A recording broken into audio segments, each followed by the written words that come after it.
Fred Schott. A double gator, he served our county for 12 years as a county judge. During his tenure, attorneys voted him one of the top 5 best judges in the entire state. Judge Schott served on the Seminole County Elections Canvassing Board, was a former president of the Seminole County Sharon Center, and graduated from the Seminole Sheriff's Community Law Enforcement Academy. Fred, it's all yours. Can you hear me in the back? Can you hear me in the back? All right. I'm sorry we're starting a little late. I had wanted all of the candidates to be here. Everybody, I thought had said they were going to be here. But I'd like to introduce you to our candidates. But first, we're going to do the pledge. So if you're able to stand, please stand. I pledge allegiance to the flag of the United States of America and to the republic for which it stands, one nation, under God, indivisible, with liberty and justice for all. Thank you very much. So our candidates this evening are for the county judge in Seminole County Group 3, Sylvia Gruner and Nathan Scott. For Group 6, it's Wayne Culver, Elena Shaban. Was that close? Alina Shaban and Eric Swank. For our circuit court judges over in Brevard, in one of the races, Group 4 is Robert Siegel and Larry Freeman. And in Group 13 is Andrea Fant and George Gaspard. Now, a little bit about how we're doing this tonight. It will be in a round-robin type of process. So each candidate will have the opportunity to answer first, answer second, third, fourth, fifth, and so on. Just so you know, the questions that have been formulated were all formulated by me. And there's a reason for that.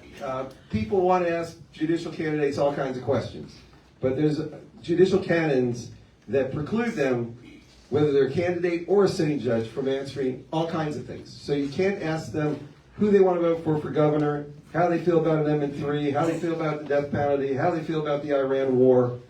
Judges can't answer those kind of things. They're very limited. So I am going to allow questions from the audience, but they will be screened for relevance to the judicial position, fairness to all of the candidates, and time constraints, as well as the canons that you are all totally unfamiliar with. And so,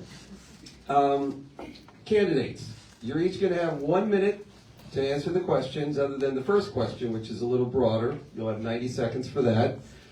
There will be signs that these nice people will be holding up. 30 seconds. When they hold up the stop sign, you have 2 to 3 seconds to wrap up your answer. Everybody has the same amount of time, so we're going to be fair. And for those of you who are not aware, this candidate forum is conducted in a nonpartisan manner. All eligible candidates have been invited to participate multiple times, and the views expressed by the candidates are their own and do not constitute the endorsement or position of the Seminole County League of Women Voters or the Seminole County Florida Association of Women Lawyers, which is co-hosting it this evening. So we're going to start with Ms. Gruner. Two-part question, so 90 seconds to answer.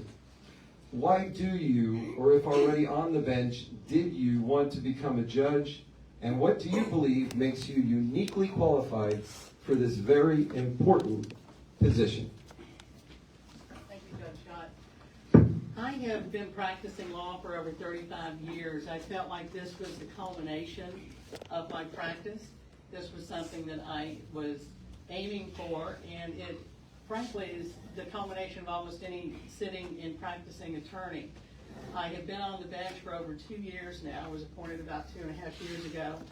And since I've been on the bench, I've handled, well, I have a caseload right now of about 4,500 cases. When I came on the bench, I had 4,500 cases in county court. We had a little bit of a problem with one of our circuit judges was ill. So I took over that docket for a little while. It was domestic. That was what I practiced. And I did that for about 6 months. But that's what all of us judges do. We pitch in. It's a team effort. And I went back to my docket. Judge Culver had to fill in for Judge Woodard. So then I went into that. I handled all of county court, over 9,000 cases. and now I'm back to the 4,500. It's not a picnic, but it is something that I feel like I have worked on my entire life to do, and I enjoy it every day. Second question. Good evening. My name is Nathan Scott. What makes me uniquely qualified for this position is actually grew up here in Sanford. Came from very humble beginnings. My dad died at 13. My mom was alcoholic. Went to live with my guardians, both World War II Marine veterans. So professionally, I've been a member of the bar for over 19 years. I have a multidisciplinary education. I have a double gator also, like Judge Schott. My law degree is from Florida. I have an MBA in finance. I have an aerospace engineering degree from the University of Florida. So long before I went to law school late in life, I had a very successful aerospace engineering career. Also served as a prosecutor. I have extensive quasi-judicial experience serving the entire state of Florida as a commissioner of the Florida Public Service Commission. I was appointed to the commission right out of law school. It was a tremendous honor. We decided billion-dollar cases subject to direct appeal to the Florida Supreme Court, had thousands of hours of evidentiary hearings as presiding officer, pre-hearing officer, issued orders, ruled on evidentiary objections, had concurring dissenting opinions. So it was functionally equivalent to administrative law judge with additional powers, but also I served as a prosecutor here in Seminole County. And in that role as a prosecutor, I saw firsthand why we need some more well-rounded judges. There was I can't talk about a petty case, but a particular instance where there was a juvenile delinquent that was put back on probation. It was a 17th and 18th felony violation of probation over my objection. And I can't talk about a pending case, but unfortunately a family lost their loved one over the decision the court made over my objection, and that really bothered me. So I think we need better judges, and I'm a well-qualified alternative to the status quo. I can't talk that fast. I started out, I'm from here, but I went to Massachusetts, so did a law school in Boston, and became a real estate attorney. Thought I made a huge mistake. Came back home and I got a job as an assistant state attorney in Titusville, Florida. So I went from Boston to Titusville, no culture shock at all. So real estate transactions to prosecuting people for shooting at alligators and stealing airboats. But I was in front of Judge Friedland, and there's a moment in your life where you walk into a place and you start to do something, you realize, I found what I want to do. And when I was an assistant state attorney, even though I didn't make enough money, I had to live off my credit card. And I had about 700 cases at the time. I loved it. I loved every day.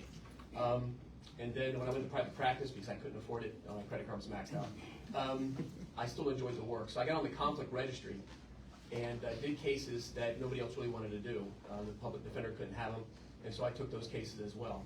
And I got to do something because Judge Friedland inspired me so much that he did everything so well that I wanted to do everything. So I did bankruptcy, did family law, I did criminal defense, real estate transactions in my private practice until 2008 when the market stopped. And then really enjoyed being a public defender here for 12 years, serving in this community, and finding out that truly the only prison that we've ever built is the one in our mind. So that's why I enjoy being a judge and trying to help every single day, whether I'm doing first appearances, doing civil stuff. Sly and I have been helping each other out because we've been a man down, so that's why I'm doing this.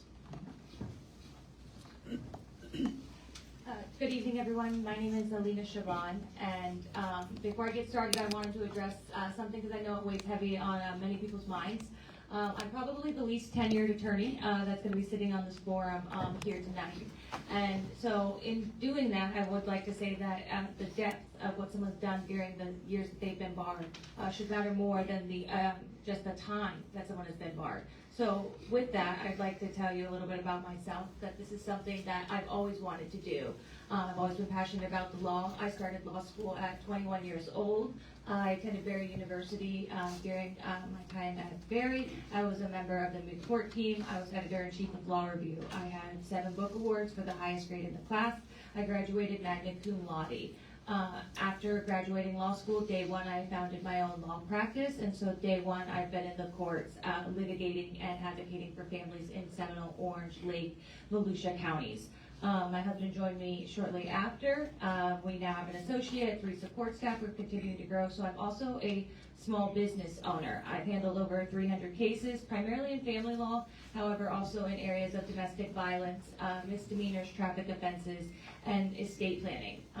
During this time, I've also had the privilege of welcoming my 3 children. And so I'm a wife, I'm a mother, I'm a business owner, I'm a practicing attorney, and I believe that all gives me a special insight to the citizens of Seminole County and the people that will be appearing in front of the bench. Okay, in order to make this fair to everybody, I want to tell Mr. Freeman and Mr. Swain, all the questions are going to be a minute, okay, to answer, except the first question, which is a little more broad, which would be 90 seconds. We have timekeepers over here that will give you a 30-second countdown and a stop. I want to read you the question that you're going to be asked to answer, which you could probably figure out from the responses so far. But it's a two-part question. Why do you, or if already on the bench, did you want to become a judge? And what do you believe makes you uniquely qualified for this very important position? Mr. Swain. Thank you for the opportunity. So my name is Eric Swank, running for Seminole County Judge Group 6. My family set roots in Central Florida, College Park specifically, 1948 when my grandfather returned from World War II. That's where I was born and raised. My extended family came out to Seminole County in the mid-80s, so we're founding members of Heathrow. The reason why I wanted to become a judge is a fairly long road, starting back with law school.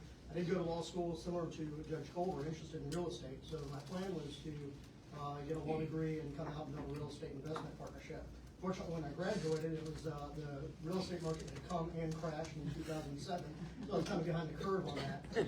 Spent a couple of years pursuing that goal, though, and after some time, decided to step back and reevaluate where I was going in life and what I needed to do. My father was an Orlando police officer for 28 years. My mother was a public school teacher in Orange County, so I come from a long line of public service. I went through Law Enforcement Academy, graduated top of my class, pursued that. Long story short, I had, and this is part of why I wanted to become a judge, is part of my personal and professional experience. In my personal experiences, faced some life challenges as a juvenile. I got involved in the wrong crowd and was fortunate enough to get on a straight path, but unfortunately that kept me from getting into law enforcement. This was in 2012. A lot of the perspective now has changed with the sheriff's office. So, didn't get much time, but I'm running for Seminole County. I'm good. It doesn't seem like Not on.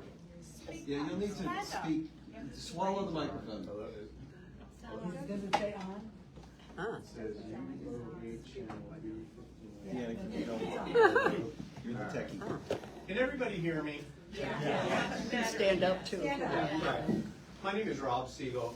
I'm a circuit judge in Brevard County. That's part of the 18th Judicial Circuit, so don't worry if you're a Seminole County resident. You can still vote for or against me as part of the 18th Judicial Circuit here in Seminole County. Like I said, I've been on the bench for 8 years. To answer the question very sweetly and shortly, it is a wonderful job. You get the opportunity to help people, to meet people, to do things that you couldn't do doing any other job. I used to work in the public defender's office like a number of the folks here, and it wasn't because I enjoyed defending criminals or justifying conduct that we all find reprehensible. It was because as a public defender, you are truly protecting the rights of individuals.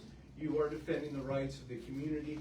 I was protecting my rights, my wife's rights, your rights, everybody's rights, and making sure that the state attorney was taken to task and do the things that they needed to do to make sure that people were proven guilty in the right way. And I enjoyed that, and I found that the only way that I could successfully continue to help protect those rights was to protect the process. And so many people focus on result as opposed to process. But if you give people a good process, due process is the word that often comes to mind, then people feel as though they've been heard and that they've been treated fairly.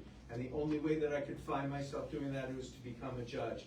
When I was in the public defender's office or doing this work, I'd only been practicing for about 5 years. I wasn't ready to be a judge. And so I worked my way up to it, and I got the stop sign, so I got to stop. I've been doing this a long time, and I love it. My name's Larry Freeman. I've never run for elected office. This is my first election. Give it a try. Can you hear me back there? No. How about now? Any better? All right, I'm gonna strain my tonsils. My name's Larry Freeman. I'm running for Circuit Court Judge. I went to law school here at Barry, like some others. I practice primarily civil litigation. I have an office in downtown Melbourne. I've been a Brevard resident for 26 years.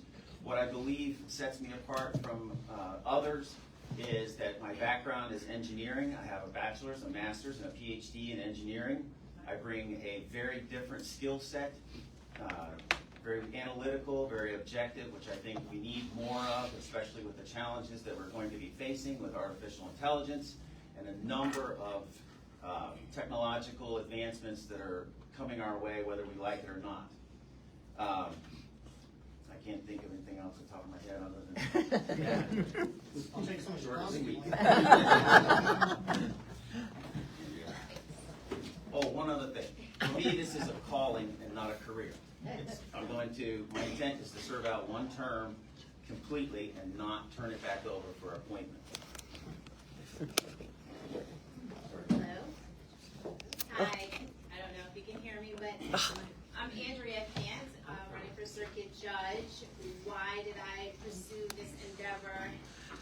I've been an attorney for over 16 years. For the last 7 years, I've been assistant public defender. And candidly speaking, although we have a lot of strengths going into the courtroom every day, I saw a lot of weaknesses. And I found myself complaining a lot, too much actually. And I got tired of hearing myself complain. And I decided I wanted to do something about it. And so I put my name in to become circuit judge because I wanted to improve the system. I wanted to take all of my experiences and what I saw and to make things better. Why am I uniquely qualified? Is because I have started to do that, but feel like I need more decision-making power to fulfill that. As an assistant public defender, I'm an advocate in the courtroom. I'm not a decision maker. But with that, I've tried my best. I have created forums where we talk about how mental health and how we deal with mental health and mental illness in our criminal justice system, and also how we can address the inefficiencies in our criminal justice system. But I'm just a voice, and I felt like I needed more authority to do what I feel like I can do. So that's what makes me uniquely qualified, and that's why I'm running. Thank you. Good evening, everyone. I'm loud, I know. My name is George Gaspar, and I'm currently legal counsel for the Brevard County Sheriff's Office. I'm running because there are jobs, there are professions, and then there are callings. I found my calling when I actually went to law school.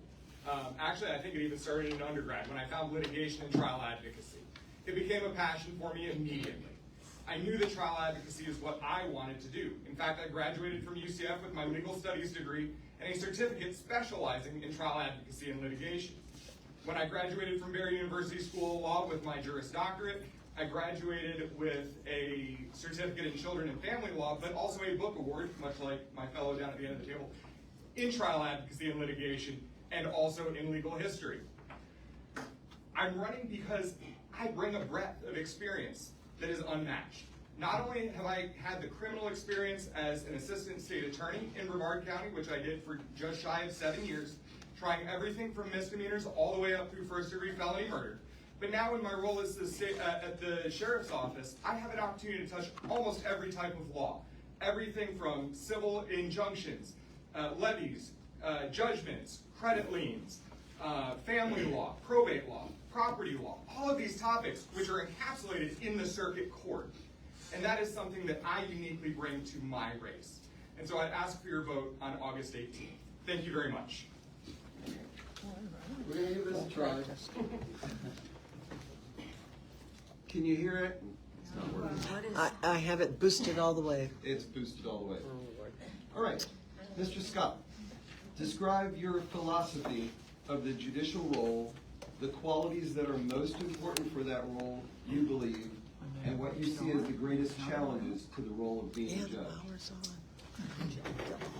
Thank you. So as to the qualities, I think the court is in need of well-rounded judges who can understand not only the legal, the technology, and the financial issues that come before the court. So I think we need more well-rounded judges with multidisciplinary education. I've been a member of the bar for over 19 years, but before that, again, I was an aerospace engineer. I built the batteries for the space station. I built nuclear submarines. I built airplanes for Boeing. So I bring that unique analytical skill set to the equation. also have a book award and a published case comment in the U.S. Law Journal. But in terms of judicial philosophy, we need judges that have the right temperament, that are patient, know the law, and will apply the evidence to the law to uphold the law and the Constitution. So again, I think that I'm well qualified, and it would be a tremendous honor to serve as your judge in a community where I actually grew up. Thank you. Judge Culver. Same question? Same question. Okay. I guess I'll stand. All right. County court is the people's court. You want to be a judge in county court, it's 90% people skills and it's 10% legal skills. But with all the knowledge that you have over all the years, you can kind of see things coming before it actually happens. So try your best to do that. We have people all the time, like we were talking about. Gruner has 4,500 cases. I have 4,500 cases. We share them. We also do domestic cases with injunctions and things like that. But what you want out of a judge is a person who can show up on a Saturday morning at first appearances on a holiday, and if they have cases involving dependency cases, they know what to do. If they have cases that involve murder, they know what to do. They know what to do in every situation at every time.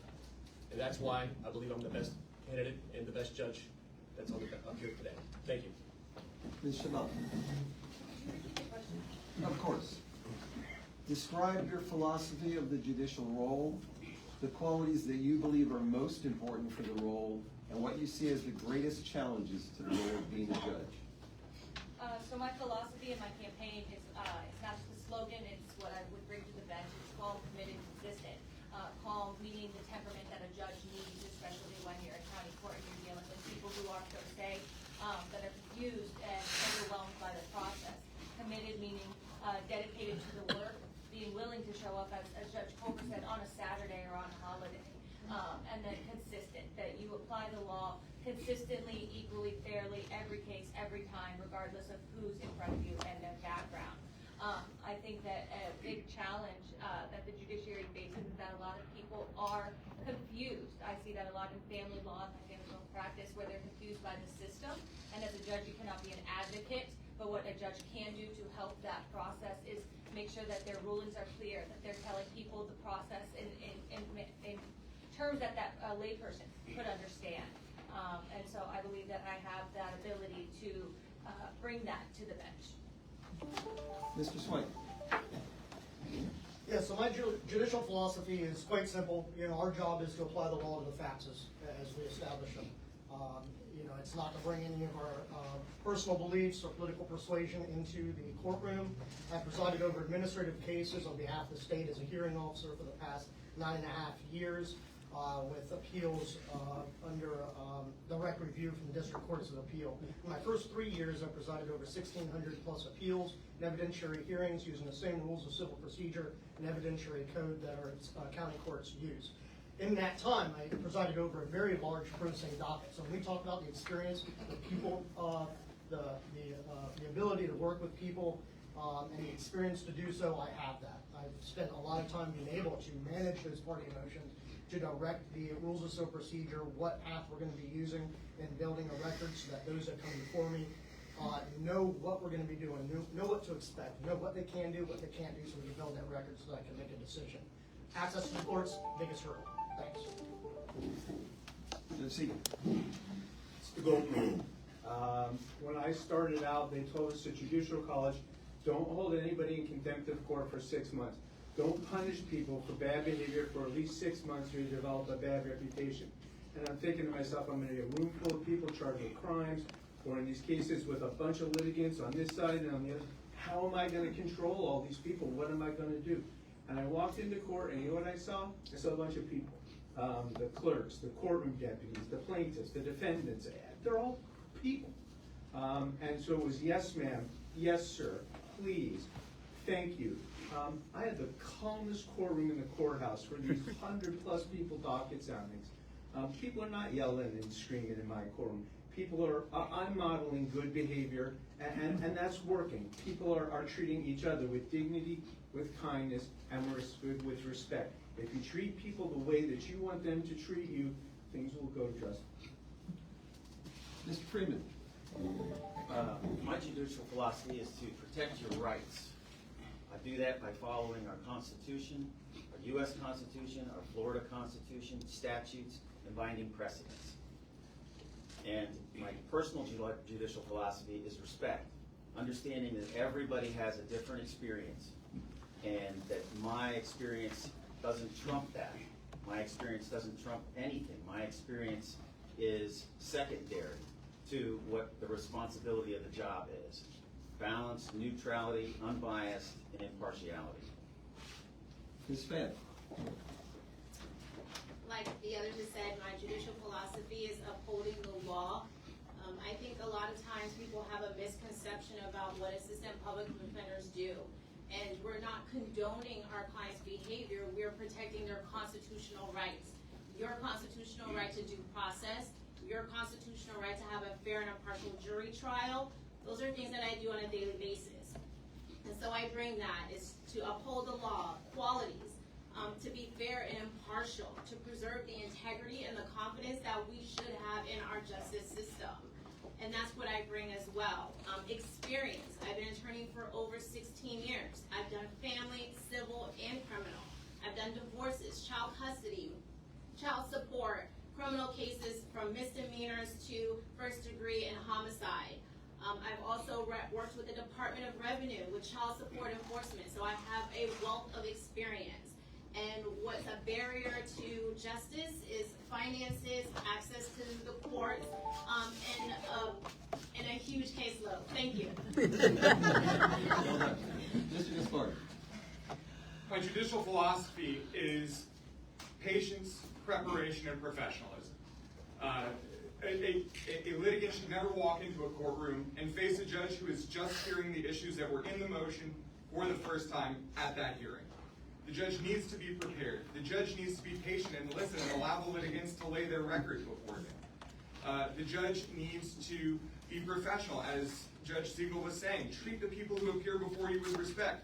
The reality is that every single human being that appears in court is a human being impacted by the legal system. It's so important that they be treated with the dignity that is due to every single person. The greatest hurdle that I perceive in our current judicial system is the case docket. Since we've heard 4,500 cases in each county court division, that is not dissimilar in the circuit court, and so certainly addressing the caseloads is a paramount concern. Thank you all. Judge Brenner. I'll stand. As far as judicial philosophy, I bring up, I'm a Southerner, and I treat everybody like I treat all Southerners. We say yes, ma'am. We say no, sir. We treat everybody with respect. That's our job, and that's our job as jurists. It is also our job not to just talk to and listen to the people in the courtroom. It's to help them understand what I need to hear as well. Very often in county court, for those people who are in there for the first time, they haven't put everything in the pleadings. So you have to listen. They call it a hearing for a reason, because we have to listen. As far as what is the greatest challenge to us, I would say it's judicial. We don't have enough judges. We need more pro bono attorneys too, though. We're going to get to that. But one thing that most of the candidates have touched on is their trial experience. We are all interested in your real-life trial experience. So first, we're going to start with Judge Culver. As an attorney, how many jury trials were you lead or solo counsel on? And separately, how many bench trials were you lead or solo counsel on? Thank you very much. As an attorney, I tried over 100 jury trials. I'll tell you, once you get to 100, you kind of stop counting, so I can't tell you the exact number. When it comes to bench trials, hundreds. Probably one of the few attorneys that's ever won a violation of probation hearing in Seminole County, I can tell you that. As a judge, I had to average it out.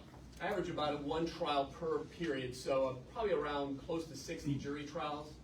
The best thing about that is I might be getting them right because I've never had one overturned on appeal, so I guess I'm doing a pretty good job. When I was a prosecutor, I tried everything up to murder cases. As a public defender, I did one capital case, but I've done everything from misdemeanor to murder.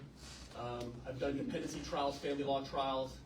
I don't know. I probably litigated several thousand cases in my career, 25 years. So that's about the best I can tell you. Didn't need an exact number unless you know the exact number. You'll lose track. Ms. Shabbat. So as for jury trials, my practice has primarily been family law. So the trials that we do in family law are bench trials. So I have not done any jury trials. However, I have done over 30 family law trials, which is with the bench, which is actually a good thing in family law. We do our best to try to avoid trial because that means that the families had an opportunity to have a say in what occurs with their family rather than a judge just deciding. So that's where my experience is trial-wise. Thank you. Mr. Swain. Yeah, so my trial experience, admittedly, that is one of my weaker points. As a candidate, during my first few years as a practicing attorney with my own office, I was lead on probably about 20 bench trials, never conducted any jury trials. But I was in court 5 days a week, every week throughout the year. That's where I was conducting hearings, conducting those trials. So the bulk of my experience really is the 9.5 years presiding over cases rather than litigating. Thank you. I'm with Judge Kohler. I don't have any idea. It's been in the hundreds. That's jury trials, that's non-jury trials. I've presided over jury trials, I've presided over non-jury trials, I've conducted them. Did win a VOP hearing. When I was a misdemeanor attorney in the public defender's office, they made me try 2 cases at one time, which was very amusing. But I have a great deal of experience. Like I said, trying cases, whether they're bench trials, whether they're jury trials. I've had a great deal of experience presiding over both jury trials and non-jury trials. Mr. Freeman. I'm a civil litigation attorney. I haven't done any jury trials. My goal is to resolve the conflict before it goes to trial. I start off every case as if I am going to trial. That's usually what it takes in order to get the parties to come to the terms. Thank goodness I'm not running for best trial lawyer, I'm running for judge. 95% of what judges do doesn't involve jury trials. I'm experienced in that. I regard that as essentials in my judicial philosophy is what's most important for this role. Thank you. Ms. Fant. Thank you. So for jury trials, total about 20. I can't tell you how many of those I was first or second chair. They've been with the assistant as an assistant public defender. When attorneys finish law school and they pass the bar, I was one that was assigned to sit second chair to help them navigate a trial. So I would literally walk them through the trial process and sit second chair with them. So some of those trials have been as second chair, but obviously some have been as first chair for everything from misdemeanor up to a murder case. As far as bench trials, probably around 80. That's including civil and family cases. Thank you. Mr. Gaspard. Much like Ms. Fant, when I was at the state attorney's office, I was one of the misdemeanor training attorneys, which meant whenever we had a new hire come into the office, here, George, teach him. And so I got the people who were completely green, who had never tried a case or been in a courtroom in their lives, and I taught them how to try cases, and I taught them how to be assistant state attorneys. I can document, unfortunately I'm relying on the state attorney's computer system and someone having input it, 31 jury trials that I have personally participated in. The vast majority were as first chair. I can't swear to you with 100% accuracy how many were second chair. I've done 47 documented non-jury trials that I can verify. Most are civil in nature, but I do have some criminal. Additionally, if we're to count VOPs, I never even thought about that. I can't even count how many VOP hearings I've taken to completion. And I've even had some go up to the 5th District Court of Appeal for appellate review, and none have been reversed. Thank you. Thank you. Judge Brenner. Well, to go back to my jury experience, when it started, my hair was a different color. I had a little bit more of it, right, Greg? Yeah. And I would say in my first couple of years as a prosecutor, probably about 50 jury trials. And then in private practice, I probably had another 60 to 65 jury trials. And also in private practice, the vast amount, as Ms. Fant has indicated, were domestic, family law. Family law is always a bench trial. I would conservatively estimate over my very long life, don't count the rings, my very long life, probably over 1,000 bench trials. Thank you. Mr. Scott? Thank you. Great question. So in my legal experience, I have 14 jury trials, approximately 22 bench trials. As a prosecutor, I've pled probably about 2,000 cases, somewhere around that, from administrative bodies, 8 bench trials, and as a commissioner on Florida Public Service Commission, I've probably adjudicated over 600 cases subject to direct appeal to the Florida Supreme Court. Thank you. Questions are now going to get harder. Ms. Shaban, temperament is a key element of judges. Tell us an event which angered you the most in life and how you dealt with it. Ooh, that's a hard question. That's interesting, because I could go personally, as I've got kids, or I could go professionally. In family law, I think that it's a very emotionally charged field of law. And so I think that there's sometimes, I could say allegations that are made that seem unfair with the process. And then you have attorney-client privileges where you're not really allowed to respond to those kind of allegations, where sometimes people want to need an avenue when an outcome is not quite as they expected. And so I think in a professional sense, dealing with that where you're unable to respond, it's taught me how to keep my patience, and kind of just continue on in a professional manner, which I believe is something that's also needed in a courtroom when you have someone that is acting a certain way. Thank you. Mr. Swain? Yeah, so judicial temperament is something that I have great experience with. Again, my first few years as a hearing officer presiding over 1,600 appeals in a largely pro se docket, there are not attorneys there to manage party emotions. So they are running free, and nobody's coming into court on a good day. Things will hit the fan. So being able to manage those emotions is huge, and it's what I have a lot of experience with. And temperament-wise, I've never lost my cool. I've never gotten upset about it. To highlight one instance, though, I had one petitioner, one litigant that came in and out of the gate was throwing every curse word you can, slandering me, slandering opposing counsel, and I'm well-versed in trying to maintain the decorum and get people on track. This person was not letting that happen. So after about 60 seconds of being cursed out, I don't know how many different ways, I ultimately gave him one last option and dismissed the appeal without prejudice, just to give them the opportunity to maybe cool down, come back and ask for another opportunity to proceed, which they never did. Thank you. Judge Siegel? Thank you. I called Judge Culver, Judge Gruber a minute ago. I apologize about that. Okay. This is going to sound really trite.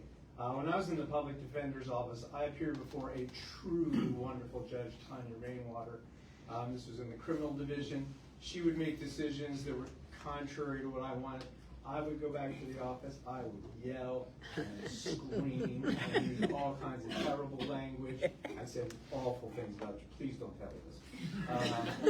And after a while I would cool off and I would sit down and I would think about the case, and every single time I realized that Judge Rainwater did exactly the right thing.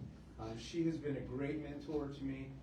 I've taken so many of the lessons that she's taught me and incorporated that into my judicial philosophy. Thank you. Mr. Freeman? I don't lose my temper very often. Usually it manifests itself in me talking to myself.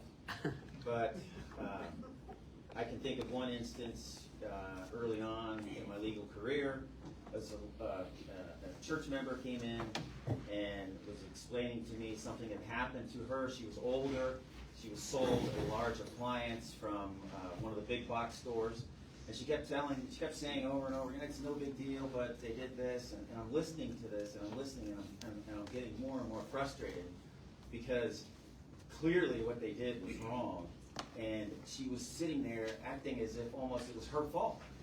And I finally just said, we're going to take care of this, and we're going to resolve this for you. And that's exactly what we did. Kept my head calm, cool, went in, even though it was 5 years past the warranty, got it resolved. Thank you. Ms. Fenn? So I think the key when it comes to judicial temperament is to take a breather, take a recess if you want. I would be remiss if I didn't bring up the obvious. Many in this room probably know I was in a race prior to this, and at the 11th hour, after being in that race for over a year, I was told it was canceled and that it would be by appointment and not election. So to say the least, I was upset. But I took the weekend, because that's all I really had, before qualifying would start. I reassessed, I looked at all my options, and my purpose and my mission and my drive was still there. I had ran for circuit previously, and so I decided I would run for this seat. Qualifying was starting on Monday. I was told I'm an attorney. I was told that the race was over that Friday before. So what did I have to do? I had to drive up to Tallahassee because there was no time to mail anything to qualify. I think you reassess, take a break, and then you come back. Thank you, Mr. Gaspar. I will deviate from my colleagues, and I think I'll go to a personal event. I think the only time I've truly seen red in my life was a time when my elderly mother was victimized by people who burglarized her home. And that is something that sent me through the roof, because at the time I was a prosecutor. And there's nothing worse than feeling like, as a prosecutor, that your home, your mother's home, has been violated and heirlooms taken.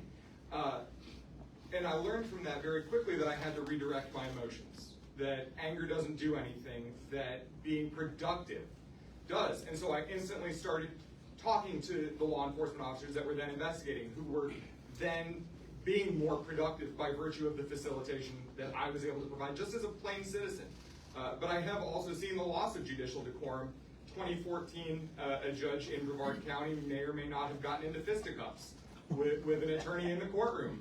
I was the training attorney of that division for the state attorney's office and had to unfortunately live through that. Thank you. Judge Groom. I don't know anything about anger. I've only been married 47 years. He's certainly never seen any of my anger, but we do live on a large piece of property, so he's very well behaved. I would have to tell you that, as with Ms. Siobhan, the family law is what comes to mind. And when you're dealing with families that are in the worst part of their lives, they have, and they're trusting you, they're trusting the judge, their kids are involved, and the judge's seminal question is what's in the best interest of the kids. It's hard as an attorney to maintain your composure. And as a judge, what I found is what they told us in judges school. If you need a minute, the best arrow you got in your quiver is we're going to take a recess. And that's what we do. Thank you. Mr. Scott. Thank you. I would also echo family court. I was general counsel for a global aerospace defense company in Broward County, and I went, instead of using our stable of lawyers, I wanted to keep my trial skills sharp. So I went in a motion hearing, and it was just lawyers screaming at each other. So when our motion got called up, and the judge that was speaking motion, so if yours responded, you probably got 30 seconds of response. Lawyer was screaming on the movement side, and I just told the judge politely what I thought the law was, and the judge ruled in my favor. So, you know, judicial temperament's a big deal. You need to remain calm under fire. I got to witness Judge Worth. There was a dependency hearing. One of our local veterans was involved with that. So I sat in the audience, and the attorneys, they got very heated. And Judge Worth, and I think that was a model to follow. So we just need to bring the temperature down a little bit. And everyone took a step back, things calmed down. But I've seen heated court proceedings, they're not fun, and I think we need judges that have the right judicial temperament. Thank you. Thank you, Judge Culver. Well, as the judge that has lost his temper on the bench before, I can tell you that they're exactly right. You need to take a break. At a moment in my life, my father was not being cared for by his wife that he had met on Facebook after my mother had passed. My brother was out of the country, and I was the sole caregiver for him. I'd taken him to the hospital 3 times already in the past couple of weeks. And my brother called me and said he's not answering the phone. And I took the bench anyway. I knew that my dad was probably dying, but I tried to do my job. That was the wrong decision. And as I focused on Miss Maldonado, who was pleading to the bench to avoid going to jail, although this was her 10th theft case in 10 years, the person interrupted the proceedings, and I lost my temper. And I used bad language, and I had to apologize to him, and of course it was a grievance. During that grievance, I learned a lot about myself and how to become a better judge. And they kept that case open for 2 years. And you know what they were doing? They were watching me. So thank you. Thank you. Mr. Swank, all judges have to, at one time or another, preside over first appearances for people who have recently been arrested. What factors would you consider to set bail and conditions of release when the allegation is that one party to a marriage has physically attacked their spouse in a domestic dispute?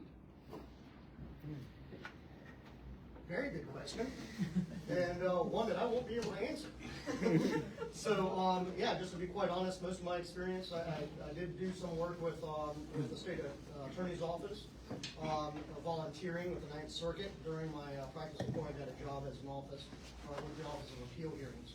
But the bulk of my experience is in civil. This is a civil seat, so this is something, you know, again, what people don't realize when you get on the bench, a lot of times judges take the bench in an area of law that they've never practiced, and they have to get themselves adapted to it.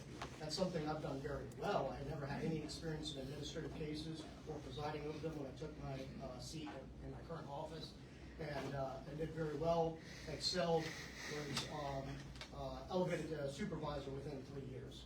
So even though I don't have the experience to answer that question, it's something that I'm confident when I get on the bench, if I ever take the bench transitioning from civil court to criminal court, it's something I'm confident I'll be able to learn on the job and be able to execute effectively. Thank you. Judge Siegel. You treat that case the same way you treat any other criminal charge. You look at the nature of the offense, you look at the severity of the offense, you look at the facts, the circumstances surrounding the arrest. You're given a pretrial release seat, so you look at their prior record, you look at whether they failed to appear in court, you look at whether they live locally or whether they live out of state. Our statutes create a presumption that people should be released on non-monetary bond, so that's your starting point in determining how and whether that person should be released. Those are the rules and those are the statutes.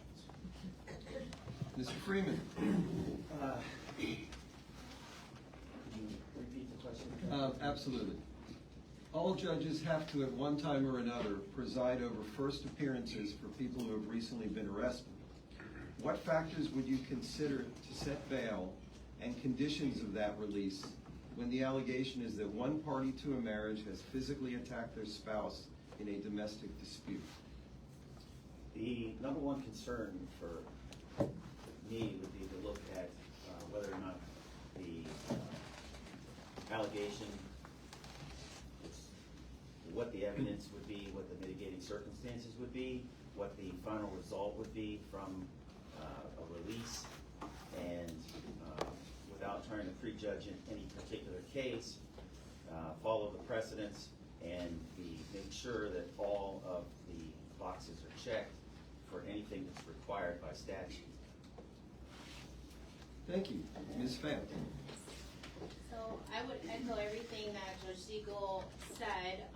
As an assistant public defender, we weren't required, but there was an opportunity that came available where we could serve as weekend duty for initial appearances. And I applied for it. And so for 2 years, one Saturday every month, I did initial appearances on behalf of the public defender's office. And that's exactly what you look at.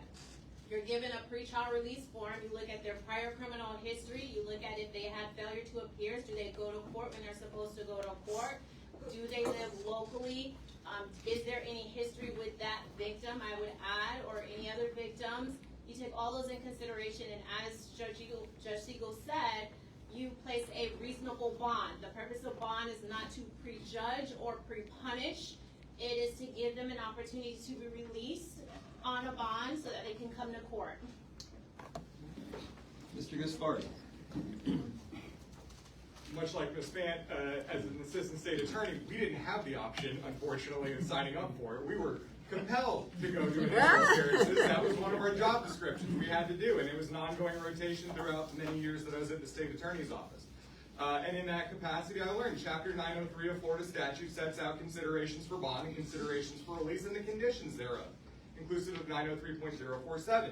And so the law tells us that we have to consider the facts. We have to determine whether there's probable cause. When we make the determination that probable cause exists, we then have to look at their prior record. We have to look for prior FTAs. We have to look at danger to the victim. We have to look at danger to the community. As Ms. Fant said, the purpose of bond is to, one, ensure the person's released, but two, also to secure the safety of the community. And sometimes you may have an offender where, yes, they may show up to court, but there are going to be no reasonable conditions of release which can ensure that the safety of the community is preserved. And so that is also a consideration. And the victim is a member of the community. It doesn't necessarily have to be the community at large. Thank you. For those that aren't lawyers in here, FTA means failure to appear. Thank you. I'm going to help all of them. What's VOP? Violation of probation. Well, we do have to have weekend duty and holiday duty, and as Judge Segan and Judge Culver have indicated, those are considerations that we do on first appearances. But we also have the benefit of having this entry colloquy with both the public defender and the state attorney. And the state attorney has usually been there for about 3 hours more than the judge has, because the state attorney has been calling the victims. And the state attorney then tells the judge about what the victim said, what the victim wants to have happen in this case. Domestic violence is one of those areas of the law, and frankly of Seminole County, because we've lost 22 people to as victims of domestic violence, and we lost them in an 18-month period. So that is a very strong consideration here.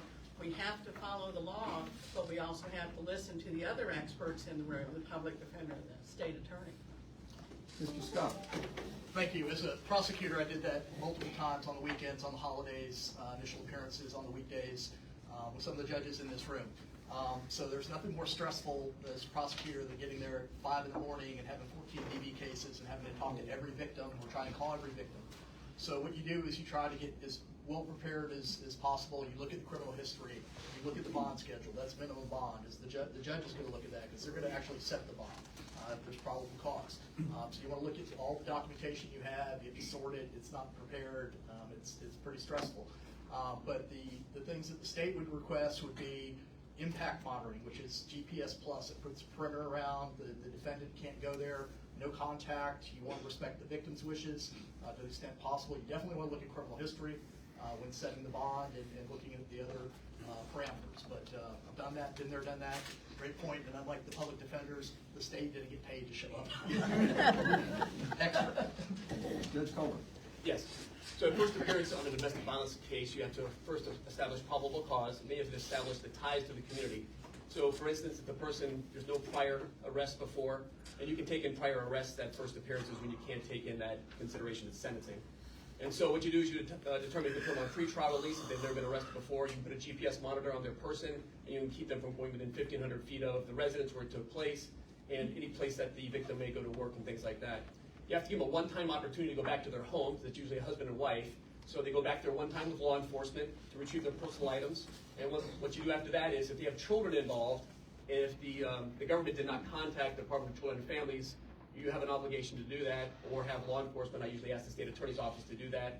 And then sometimes you have to come up kind of with a parenting plan on the fly.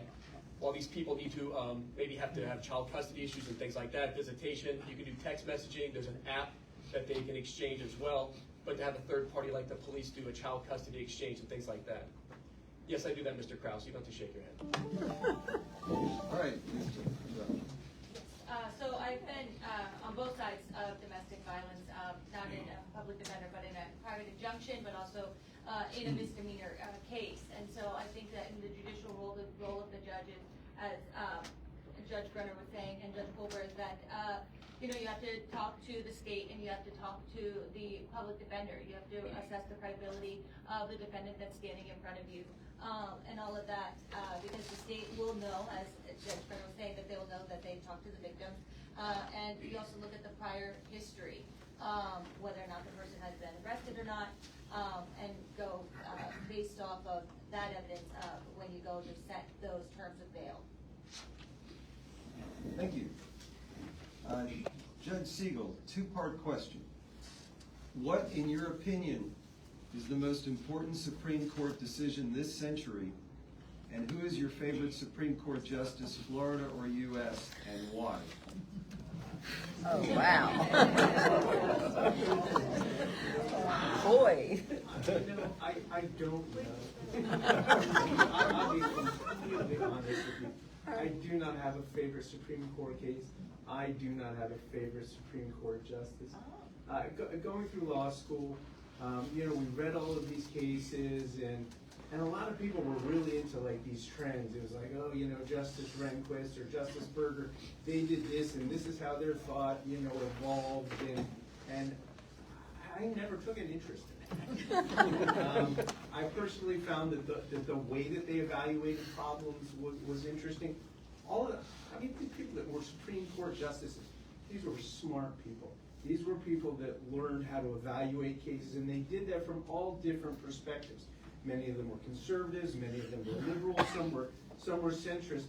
And the way that they analyzed problems was something I think that was the most salient fact for me, was how they went about analyzing problems, how they analyzed statutes. And I have to stop. So my answer is I don't have one. Mr. Freeman. My favorite Supreme Court justice was John Marshall, because he was the first one that established exactly what the Supreme Court does, separation of powers, and he stood up to George Washington at the time, who was monumental. The case name escapes me, but I do know it was a case where they decided that the government action, even though it wasn't discriminatory, it had the effect of discrimination, and so therefore it was struck down. That case in particular is one that stands out to me because it uncovers government activity, even if it's clandestine, even if it's not intended and can be shown not intended to be discriminatory, it is still wrong. Ms. Fant. So, much like Judge Siegel, I don't have a favorite. I've always just looked at our Supreme Court as whatever they say, that's what we have to do. So, I never really had a favorite. As far as decisions, again, that's really hard. I've never had a favorite. If you look at... Well, just to clarify, it's not your favorite Supreme Court decision, because that would be really, I don't think anybody would want to answer that. The most important Supreme Court decision this century.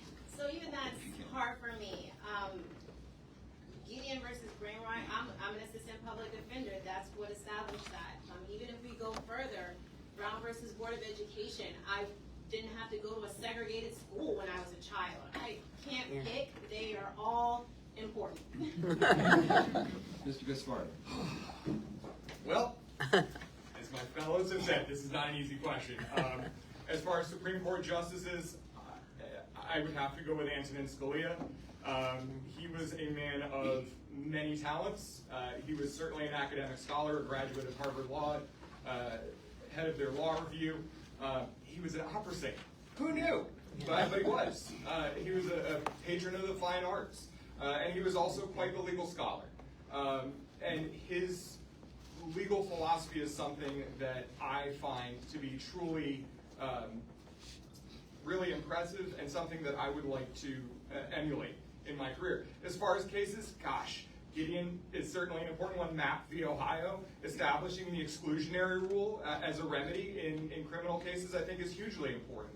Also, Terry v. Ohio, establishing the reasonable suspicion standard. These are core fundamental search and seizure practices that are so very important to our current system of criminal justice. And so I think those are all seminal cases that are important. And he said seminal, not Seminole. Correct. Come on, you're not letting me get it in. Judge Brewer. I'm not going to say Seminole, Judge. I would have to tell you that my favorite justice and my favorite case are from the same people, Justice Hugo Black and Brown versus Board of Education, because I'm from Alabama. And in Alabama, we come to this with a tremendous racist overtone. And that is the only thing now that sets us apart. We corrected that, and Justice Black was from Alabama. He was the lead writer on that court, and he decided that that was all wrong. And when I went to school in Alabama, it was a lot before your time, Miss Dan. When I went to school in Alabama, we were just getting away from segregation. And my parents were, they absolutely wanted us to get away from segregation. So that's my favorites, right there. Mr. Scott. Thank you. Well, I'm not shy, so I'll hit the elephant in the room. I think the most important U.S. Supreme Court case in the last 50 years, and there's a lot of them, but most recent one is Dobbs versus Jackson Women Health Organization. You had a 5-4 decision where the United States Supreme Court overturned the long-standing precedent of Roe v. Wade. The Dobbs decision held there was no federal constitutional right to abortion, and then returned the authority to the individual states. And that was overturning 50 years of well-established precedent that represented a landmark shift in jurisprudence. Everything I learned in law school went out the window. So 5-4 decision. So five votes can change the law of the lands of the United States Supreme Court. I asked a favorite justice. I'll echo on Marbury versus Madison. Separation of powers. Justice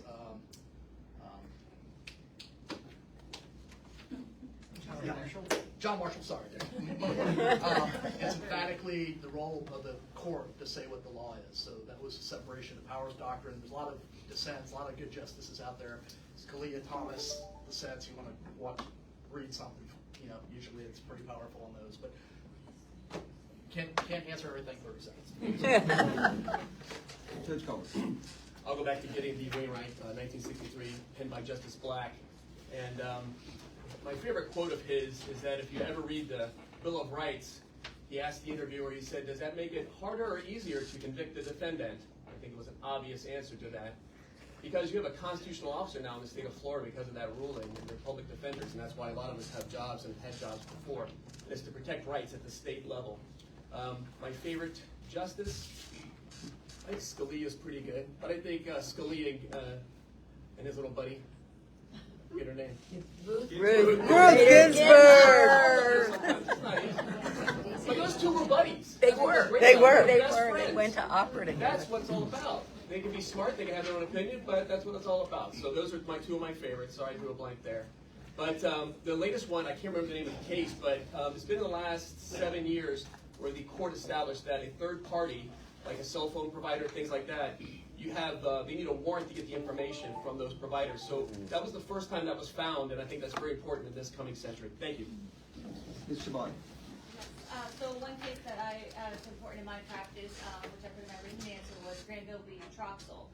So it's a less known case, but it's important in family law. It's a case that struck down actually a grandparent visitation statute. And the importance of it is that it solidifies a parent's constitutional right to be able to rear-raise your children. So that's a very important case in my practice. But I also agree with Mr. Freeman with the Marbury v. Madison, though I do not believe that was in this century when that case was penned.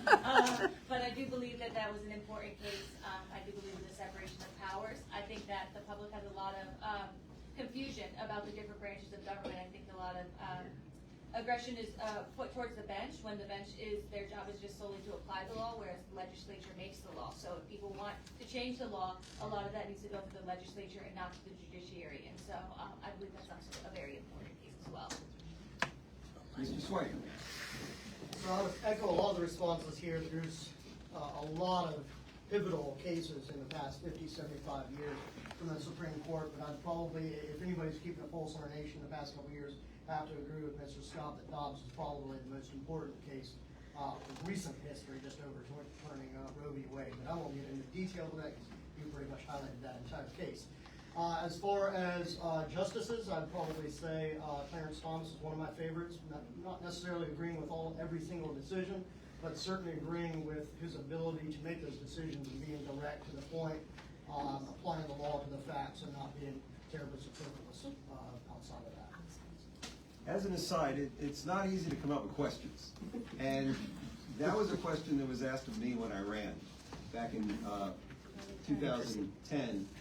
And my answer, if anybody cares, which they don't, it was Charlie Wells. Because after Gore v. Bush, or Bush v. Gore, I think it was Gorby Bush. Things were chaos in our state and really nationally. And Charlie Wells was the chief of the Supreme Court, and he kept everything calm, cool, and collected during that entire debacle. So that's where some of these questions I remember being asked myself. I apologize because it wasn't easy for me either. Okay, we are up to Mr. Freeman. Florida added, and this was a question that is a supplement to something that someone said about caseloads. Florida added 37 new trial level judges last year. But as far as I know, none in Brevard or Seminole County, right? Right. None in Brevard or Seminole County. In fact, the last time Seminole got an increase in judges was 2007, when our population was 410,000. We've added 20% more people, yet no additional judges during that time. And more people inevitably means more cases. So resources are always stretched thin. Besides working harder and working smarter, what, in your opinion, must the courts and judges do to keep up with ever-rising dockets? Look inward. Leverage our technology, leverage our capabilities, identify where the problems are, be honest, acknowledge where the improvements need to be made, adopt what works, look other places, plagiarize what's effective, what's working in other places, and look at the caseloads, be prepared, share the knowledge, be informative. A lot of people feel totally lost when they show up. They have no idea what's going on. They've never been there before. They don't know where to go look. Myself, I go and look at the websites and I get confused, and I've been there many, many times. So acknowledge that that happens as well, and you crank down the frustration, which I see just grows exponentially. Ms. Phan. I would say a very simple thing is in calendaring. As an assistant public defender, I have upwards of 150, 160 cases sometimes total on my docket. And I'm in court nearly every day. I think there has to be a better way to calendar because, quite honestly, they may seem counterintuitive, but there needs to be more time spent in the office. As an assistant public defender, when I have to watch body cam and dash cam, countless hours of video, meet with clients, research motions, file motions, there's a lot that has to be done outside of the courtroom. And when you're not given enough time to do that, that's what leads to continuances. That's what leads to someone going to docket sounding, constantly continuing the case because they're not prepared to move it forward to trial. And so I think that there needs to be more practical and effective way of calendaring to give the attorneys more time in the office so that they can do their job, so that they can reduce the time that they have to constantly continue the cases out. Mr. Gaspar. I think it's a twofold answer. First of all, I certainly agree with Ms. Phan. When I was an assistant state attorney, my docket wasn't 150. I was carrying a docket of 300 to 400 cases. And my obligations were the same. I had to review all the evidence. I had to file motions. I had to litigate cases. So it was a situation where being in court almost every single day for almost the entire day each time made office work almost completely untenable during the normal working day. And so you work nights, you work weekends, you work holidays. And so I think that's certainly something that has to happen, is addressing the calendaring and the scheduling that happens for court calendars.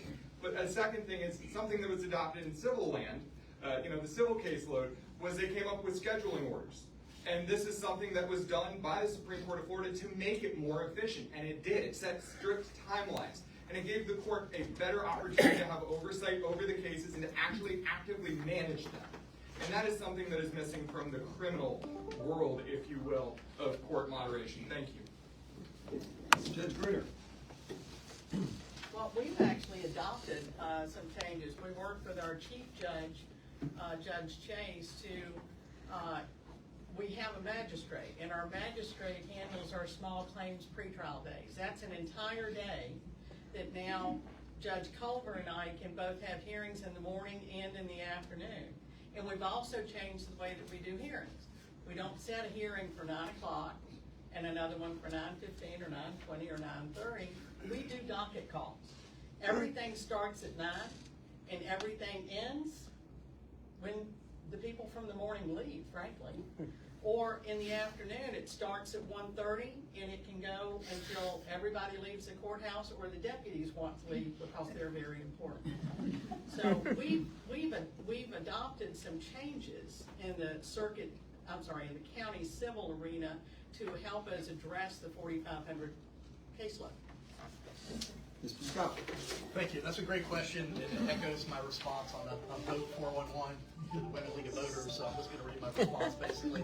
What I feel is lack of access to the court and court congestion is one of the biggest challenges facing the court system. As a prosecutor, I was on the most congested docket in Seminole County Court on the criminal side at one point.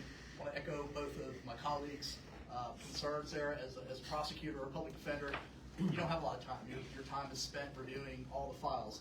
But additional funding, this could be addressed by additional funding and resources for the courts, additional judges to address the growing population, as Judge Staub mentioned, along with adopting best practices for judicial docket management, which is mandatory age case review to help keep cases moving along and to reduce the age case backlog.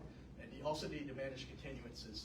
I know all the attorneys want to have continued, but you have to balance that. When you're 13, 14, 15 continuances in a criminal docket, I've seen good management of that, and I've seen bad management of that, but I'd hope to adopt some best practices to help move things along. But more judges would definitely help. Thank you. Judge Coleman.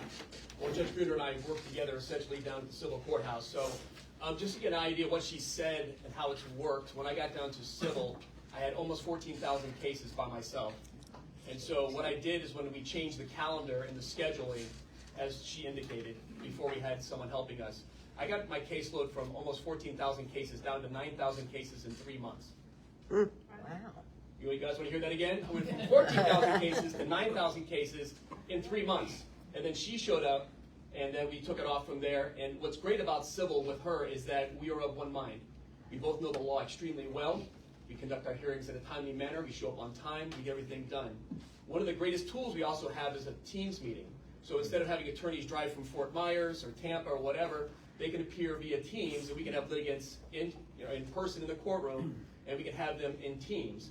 The way to accomplish that is to have them submit all their evidence and all the things they need to do at that hearing ahead of time. They can file it with the clerk, and then our clerks here can print that up, and we can put it into evidence and things like that. So using technology and kind of reshaping the calendar is what's helped us a lot. And for those that have no idea what Teams is, it's similar to Zoom, but much more secure. Yes, and you can record it. Right. Ms. Siobhan. Yes, so there is an issue in the court system with the backlog. I know that there are sometimes where we're dealing with cases and we're trying to get a hearing and you wait 6 to 8 days just to get your day in court. And that could be a big issue because justice delayed is justice denied. And I do think that there's a budget issue, and obviously the courts could benefit from potentially having more judges in the system. However, as one individual judge, obviously that's beyond your control.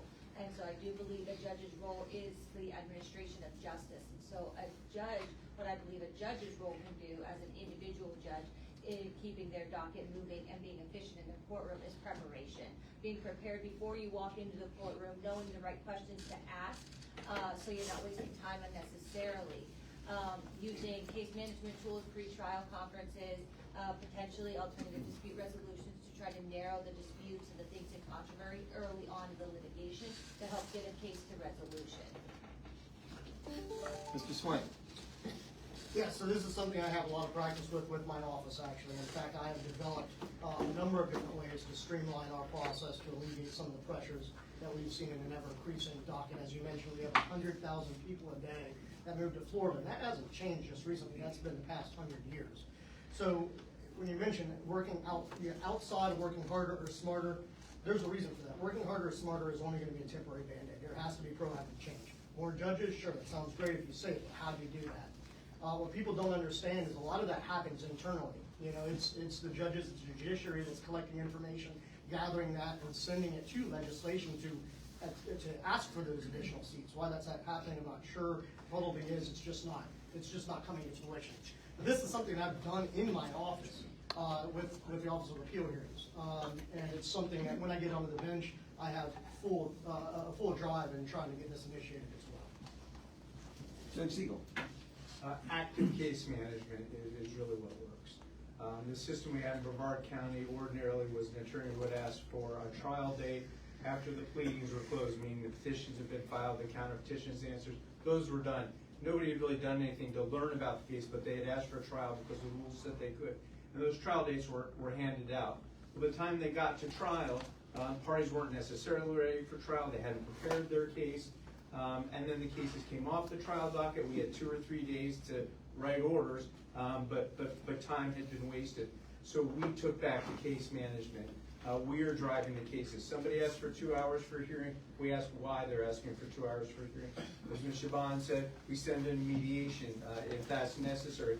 We bring the parties in on our notice, and we schedule these cases for completion of discovery and scheduling of trial dates. And that way we know that the things that have to get done before trial are getting done before trial, and we have as likely as possible the prospect of that case being able to get to trial when they set it up. Ms. Phan, it's not going to get easier. You have an extremely busy day on the docket with a 1-hour evidentiary hearing set for 10 a.m. You get to the courtroom at 9:45 and find the defendant and the defense attorney and the plaintiff and the court reporter are present. You then get a message from your judicial assistant that plaintiff's counsel will be late without any explanation given. Plaintiff's counsel arrives finally at 10:20. What will you say to that attorney and to the parties, and how will you handle the fact that there may not be adequate time to hold and conclude the hearing that day? Oh, boy.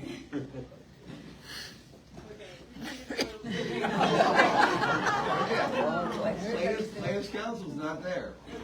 With no explanation. Arrives 20 minutes late for an hour-long hearing that you've set aside.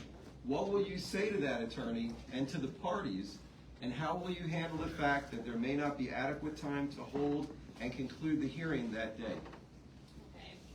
So first, I'm not going to get upset. I'm going to lecture and explain why they have wasted court time and resources. I will keep it at 1 hour. I'm not going to extend the time, and we would have to revisit any additional time. If you're providing one side, 20, 30 minutes to present their arguments, and the other side 20, 30 minutes, I'm keeping to that. I'm not going to extend it past that, and I'll entertain any motions that we have, but we're going to stay on schedule. And they'll know that, they've wasted resources and time and being late. Mr. Gaspard. I would start first by, once all parties were present, I would invite both attorneys up to the bench, and I'd invite the plaintiff's attorney, who was perilously late, to explain his reason or her reason for why they were late. Obviously, if an emergency comes up, that can be a legitimate reason. They certainly communicated with the court that they were going to be late. Maybe it's personal. Certainly not something we want to have expounded upon on the record, something that would be memorialized for perpetuity. But then, much like Ms. Phan said, we have 1 hour. If I have a very busy day, a very busy docket, I'm certainly not going to run over to the point where we're now delaying everyone else. But that being said, I would also offer in the alternative, if they do not want to bifurcate the hearing, or if it's of such a complex nature that bifurcation of the hearing into 2 sections or more would be not good for the administration of justice, I would offer that we reschedule it at the next possible availability, so that we can have that full and fair hearing. I don't want someone to have their due process rights violated by not being able to have a full and fair hearing where they're able to make all arguments necessary. Judge Bruner. Sean, that never happens at court. I'm not sure I would take the time during the hearing to dress down anybody or ask them any questions. I think I would just launch right into the hearing and try to get as much done as we can with the time allocated to each side to present their case. If we run out of time at the end of that hearing, then I would look at the hearing beyond it look at the next hearing that's scheduled, and if everybody's here and ready to go on that one, then the first hearing's over, and they're gonna have to reset. But that's time management, that's what we do, that's how we call the balls and the strikes in the courtroom. Mr. Scott. Thank you. I think I would approach that by inviting, as Mr. Gaspard said, the parties to come up when we first got there, have a quick discussion as to what our options were, whether we want to proceed to the hearing, make the best use of time, whether the hearing and evidence and due process can be provided to both parties within the remaining time that would be available to the court in busy schedule. Another alternative that I would offer is give up my lunchtime to allow the hearing to be concluded so that we could do it. It might require bifurcation if there's another hearing at 11, but certainly you want to keep things moving along. So it's working with the stakeholders in the process. It's not necessarily the judge gets rhinitis and can just go up there and make all the rules. You want to try to be accommodating because emergencies do arise, but you also want to send a message and apologize to the other parties that are there for having their time wasted. So I think it's about optionality and finding out how you can conclude the hearing on the same day as scheduled if possible. If not, then you'd have to reschedule accordingly. My preference would be to get the hearing done and with that to give up my lunchtime. Thank you. Judge Calder. Well, whenever a case is set for a hearing, usually there's an opportunity for the cases to get resolved. So the first thing I would do is make sure you're safe, you're here, things are going okay. Would you guys like to talk in the hallway?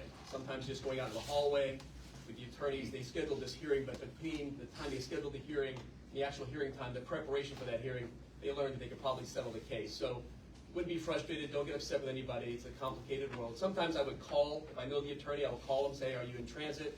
Where are you? Please don't speed, things like that.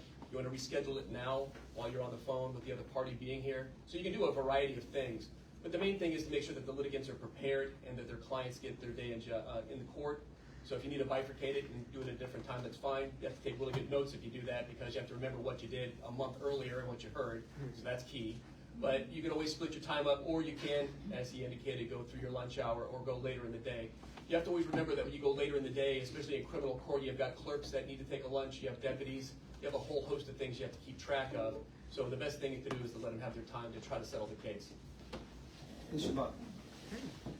Yeah, so I mean, that's pretty much the options that have been said is essentially that you have to discuss it once the plaintiff's counsel is there and figure out, if you are gonna have time to be able to proceed.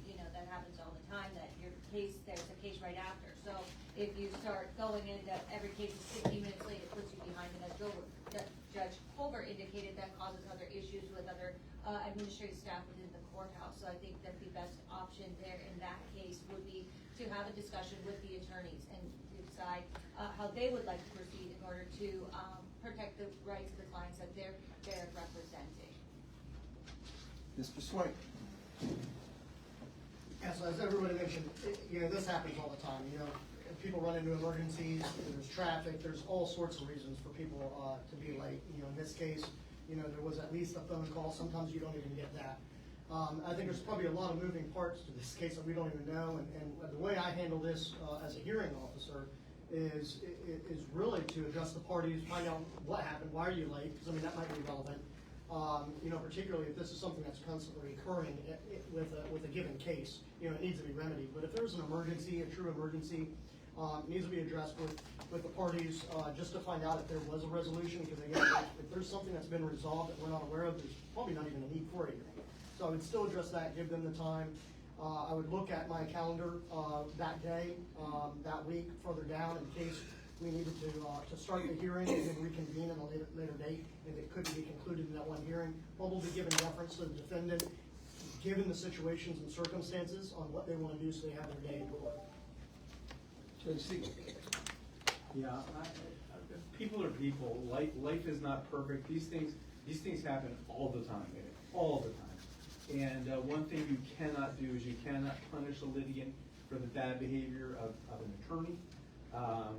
The fact that an attorney maybe shows up frequently on a charity basis might be grounds to determine sanctions later on, but you have to hear the case. You have to hear the case. You have to hear the evidence. You have to give folks the opportunity to be heard. And all of these folks have given very good options on how you can do that. Frankly, I find the courtroom outside of the courtroom is a very good place. to sit down with people, and frequently they show up in the courthouse, and despite the fact that they may have had some terrible argument before they ever looked each other in the eyes, once they get to the courthouse, once they sit down, once they start to talk, 9 times out of 10 they resolve their cases. So you know, these are all play it by ear situations, and you just have to make sure that you're observing everybody's rights. Mr. Freeman. I try to give everybody the benefit of the doubt. Hearing the story about Judge Culver's father is a perfect example. You never know what's going on in somebody's life. Assuming their reason was thin, both parties got to come together. You got to protect the rights of the client, but I would be looking and paying particular close attention to the offending side, looking for something there. And if I wasn't certain that their rights were covered, we're going to continue it, and I'll remind them why we are continuing it. Thank you all. Mr. Gaspard, you had mentioned about case management a little earlier. We now have mandatory case management for all civil cases. What aspects of it do you think are beneficial, and what aspects, if any, would you change about the case management requirements? I think the case management requirements, as they've been set out, are incredibly helpful in active management of the docket. Actually, there are some unique cutouts. For instance, civil asset forfeitures are exempt from the case management requirements as set out. But it actually compels the attorneys and it compels the court to be cognizant of how they're going to handle the case going forward. It causes them to set benchmarks. Yes, in the criminal arena, we have rules, including Rule 3.220, which set out timelines for when responses have to be done, when pleadings have to be filed, and those exist.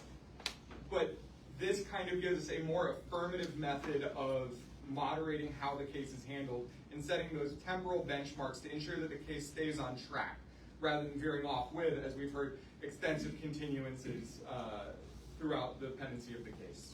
Thank you. Judge Brennan. The case management order, I believe in county court, at this point in time, it's filled out by the county court coordinator, trial coordinator.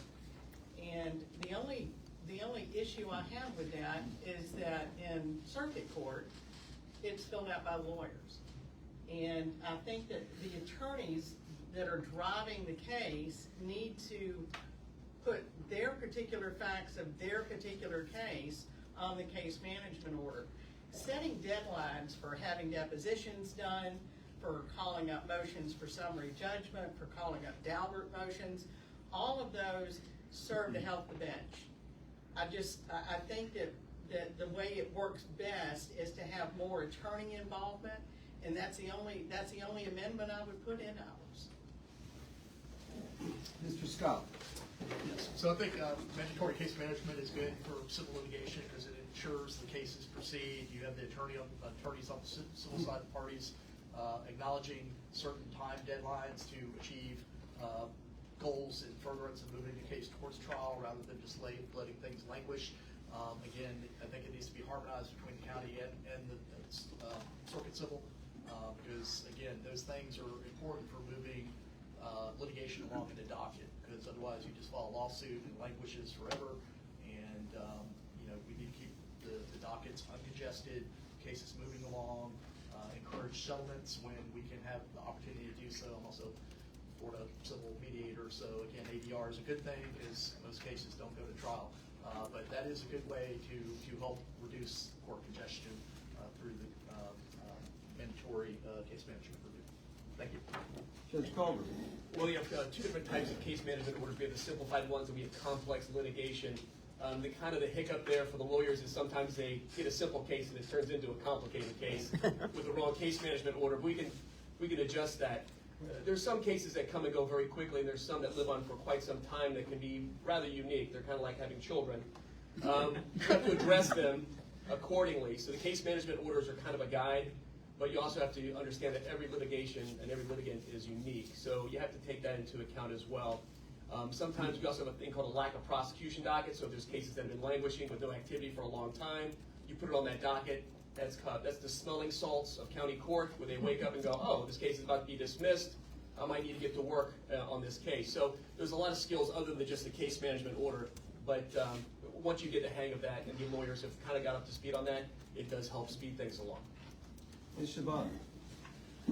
Yeah, so my practice has primarily been in the circuit court system, and so the case managements that I've dealt with in the family law practice, I think are actually really beneficial with keeping their dockets moving. I believe the judges have been doing a good job with using those to really discuss with the litigants and the attorneys in kind of a less formal nature than at a hearing to really get disputes resolved in a timely manner. So rather than having to spend 4 hours going to trial, we can spend just 1 hour, because actually there's only one issue that's left after case management. So that's the experience I have with case management of the circuit level. And I do believe that they are a very efficient tool as long as they're implemented correctly in keeping dockets moving and keeping cases getting to a resolution. Mr. Swipe? Yes, so mandatory case management is incredibly important, as everybody mentioned. It's one of the best tools in keeping cases moving forward. As Mr. Culver had mentioned, in some of the languages, you got failure to prosecute, there's mechanisms to get stuff moving, but at least having a case management plan in place is a great roadmap. And I say roadmap because if we're looking at a fallback or detriment, the only thing I would say is if we're holding it too strictly. There's so many things that happen, even with the rules of civil procedure. There's rules that are set out for timeliness and of certain pleadings and situations, but if somebody misses something, there's excusable neglect. There's substantial compliance. There's other areas that we take into account when considering those timelines. Same thing with case management. We've got to be able to stay fluid as well. So if there's some extenuating circumstance that may require us to amend that case management just to keep everything moving forward, we should do that. But the benefit of it is to keep those cases moving forward. Judge Siegel? So I'm in the family division. We are not presently bound by the Supreme Court scheduling order.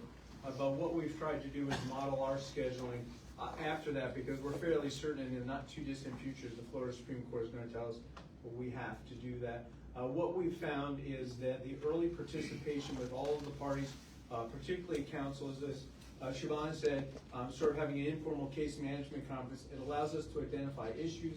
It allows us to identify discovery, what experts may or may not be necessary, issues that probably can be resolved in mediation, and then we can shunt those cases in different directions. We can send them to mediation, we can schedule them for a temporary relief hearing, and we can resolve the case as quickly as we can, because the most damage that's done in these cases is between the day that they're filed and the day that they come to trial. Right now, we've instituted some procedures recently that have cut in half the amount of time it takes to get to trial. And we've found that people are uniformly happier with that. But again, it's active case management. Mr. Freeman? Could you repeat the question? I certainly can. We now have mandatory case management for all civil cases. What aspects of it do you think are beneficial, and what aspects, if any, would you change? Beneficial is knowing that there is a set time frame for your case, and that there are steps that are going to be followed, and laying out that structure so that you know where the resolution is going, and you can live your life. You can move forward and see how things are progressing and measure how things are progressing. As before, sometimes it would get lost, and you could feel like nothing was happening, or you had no idea what was going to be the next step. So that's the benefit. Ms. Fenn? We don't have that in criminal sector, but in speaking with friends who are attorneys who do civil litigation actively, they've addressed issues with me, and they said, it's a great tool, but when you have a judge that strictly adheres to it and there's no deviating, now you're running to an issue where you have ineffective assistance of counsel because they're being pushed into trial posture when they're not ready. And so I think, yes, it's an effective tool, but you don't eliminate the human element of it. It's case by case. You hear what they have to say, and then you address the calendaring from there. Judge Gruner, now for the elephant in the room, AI. Let's start with, what do you see as the foreseeable changes and challenges with AI in the law? We have AI. we have AI in the courtroom, most often with sovereign citizens who send us 64, 75-page motions that they've gotten off the internet that may or may not have any relationship to the law. Frequently don't. They may or may not have any relationship to any recognized reporting system for the law. I have actually encountered litigants, and only in one instance an attorney, who has submitted a motion that felt certain they were relying on AI, and what they had inappropriate relied upon was a case that was inappropriately cited, a reason for that case that was inappropriately cited, and we have in this circuit an administrative order that levies very strong penalties on people using AI without reason or without any oversight. So we're addressing it, but it's going to be a problem. For those, again, who are not lawyers, sovereign citizens are individuals that come to court and claim the court system does not have authority over them. That's what a sovereign citizen is. Mr. Scott. Thank you. So AI is here to stay. It provides the good, the bad, the ugly. The biggest instance is in court pleadings where an attorney that has many cases uses AI, fails to read and review and proofread the pleadings. I'll go back to the O.J. Simpson trial way back when Judge Ito reprimanded, I believe, Marcia Clark for whether she had shepherdized the case law that the state had represented to the court. And she got scolded pretty hard. Well, in AI, this goes off in the AI world and hallucinates case law. And we had a local attorney, Anthony Sabatini, the other day got reprimanded by, I think, the federal court for some of that. And so if you're going to use AI, and I embrace technology as a former aerospace engineer, you got to, right? Because if not, the trains would leave the station. So I think it's important to use technology to help reduce court dockets and help bring technology into the courts for evidentiary presentation and such. But if you're a practitioner using AI, you better be sure you read it before you submit it to the court, because there's consequences. Judge Colbert. Well, AI is just like when they had backhoes, so you no longer had to dig a ditch, so you had to do less labor. The problem with AI is that you don't have to think anymore. It does the thinking for you. So what are we going to get really bad at? Thinking. So you can file pleadings, instead of drafting motions and getting hearings and arguing the motion that you drafted after hours of studying the law, does it for you, and you go in there and you have to look at it and go, what is this? And that's what happens a lot of times. People don't even know what they wrote. And so you have to be very careful of that. That's why sovereign citizens, when they come in, it's like you're talking to someone like just frontier gibberish out of some kind of Western. They have no idea what they're talking about. And that's what we're getting. We're getting people that just have no idea what they're talking about. And we have to spot these pleadings and go do a lot of case law research and kind of backward engineer whatever they wrote us so we can figure out if they even know what they're talking about because they let a computer do it. So that's the next challenge, is for us to spot it, deal with it, and see if people can actually argue things correctly because they had a computer write it for them. Ms. Shaban. Yes, I mean, I concur that AI is becoming much more prevalent in the legal field. It is something that even our legal research, I personally use Lexis. It's now part of Lexis, it's part of Westlaw, and it is something that is extremely beneficial. It helps cut costs for clients because it cuts our research time in half. I'm someone, I love legal research, I love legal writing. That's definitely something that I enjoy doing. So when I do see a pleading, I check everyone's case law because I like to see the case law. I like to make sure, I like to find the competing case law from yours. So I have actually run into a instance just recently in Orange County wherein a lawyer did not check their case law. And so that entered into an order to show cause and a report to the Florida Supreme Court, or the Florida Bar, I'm sorry. So I do believe that there are issues, there are advances with it, and unfortunately I think that sometimes courts are slow to catch up. The technology improves so quickly. I do believe the Florida Supreme Court is in the process, if they haven't already, having lawyers certified as to that they've checked their citations. So I believe that needs to continue to happen. Mr. Swain. So of course, we all know AI is here to stay. It's not something to battle against. You just have to adapt and work with it. And I think that's a good thing. You know, whenever anything new comes in, you know, it's a new tool, new technology to utilize. We've had AI for a very long time. I mean, spell check is AI. I think what we're really talking about is generative AI. And I would disagree. Partly, I don't think it's going to interfere with our thinking. It's just going to be a new mechanism. You know, we've had abacuses before for counting. You know, we went to calculators, but it didn't really stop us from being able to think and analyze.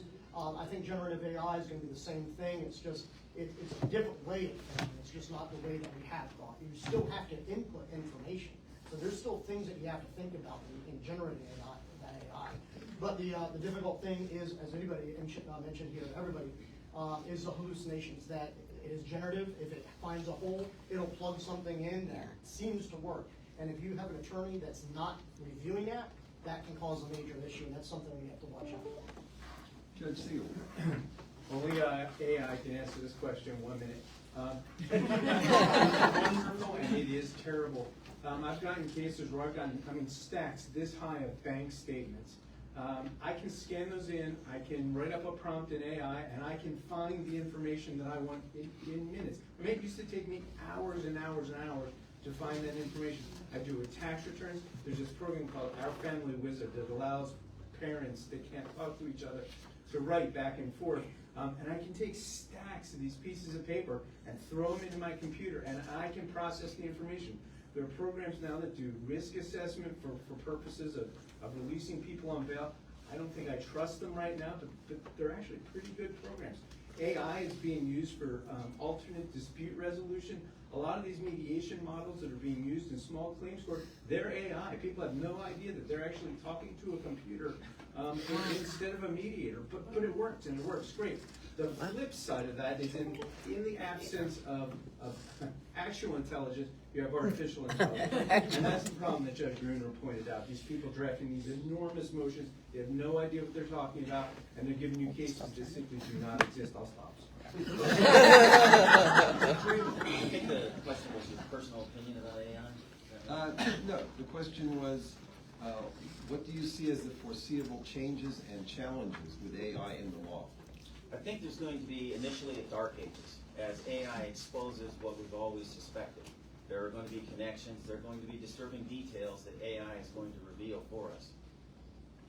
I think it's going to open up into an age of renaissance where we're going to have access to things that we never had before at the tips of our fingers. In the legal profession, I think it's going to lead to, many lawyers are going to leave. Lawyers are predicted to be decimated by AI. Probably that's a good thing. If there's, it'll expose the establishment, if you will, I believe, and put enormous pressure on it.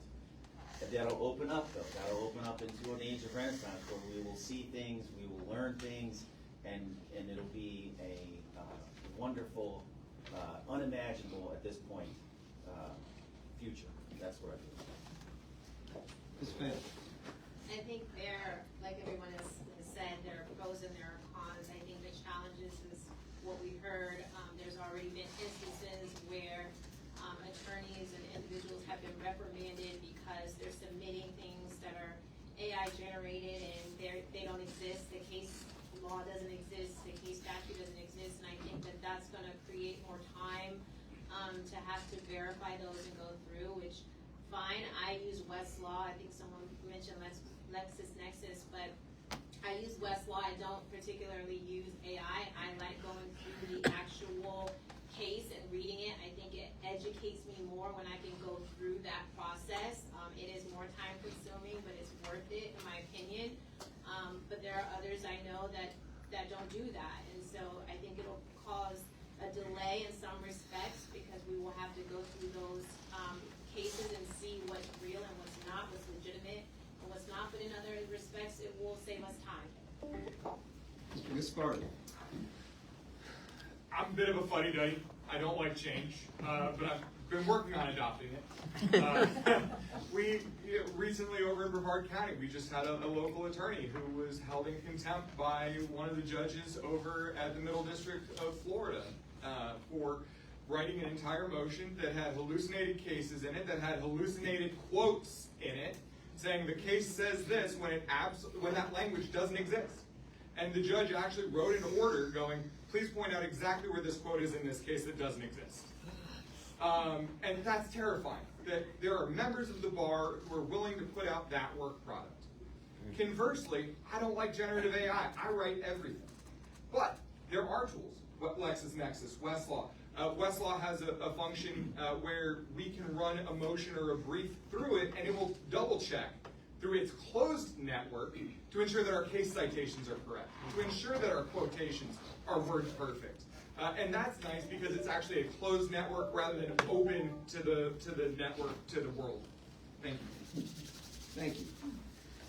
This is a question for the county court judges. County court is often referred to as people's court, and often a party has no attorney, even for issues where arguably they should have one. What have you done if you're a sitting judge, or what will you do if you're a candidate to make it equitable when it is a pro se litigant against a seasoned attorney? Or can you realistically do so while remaining a neutral arbiter of justice? Mr. Scott. Yes. All right. So in county court, it is the lowest trial court in the state of Florida, and everyone has the right to due process. So I've seen this in court myself, where you have a pro se litigant going up against a very seasoned attorney. The court, in both criminal context and in civil context, I'll use the civil context because it's more applicable, has to ensure that the court remains impartial and neutral, so the court can't really, help one side or the other. But likewise, too, they can encourage the pro se litigant to get counsel or to get legal assistance depending on what they're litigating.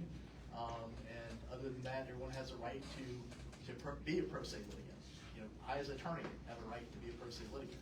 So you want to balance being fair and impartial with having the patience for a pro se litigant that may not know the ins and outs of court, and you can explain things in a way that the pro se litigant can understand without losing that fair and impartiality. Judge Culver. Well, that's a very difficult situation, especially for the person who's pro se. You can't really help them. We do have legal aid in the building now. They opened up an office, about a year ago? So sometimes first thing you can do is you can give them a continuous and tell them to go down to legal aid and talk to one of the attorneys down there. It's probably one of the best things you can do. Sometimes I tell them that the most expensive lawyer in the world is no lawyer. And sometimes you can convince them that, hey, if I give you a continuance, maybe you do want to hire an attorney.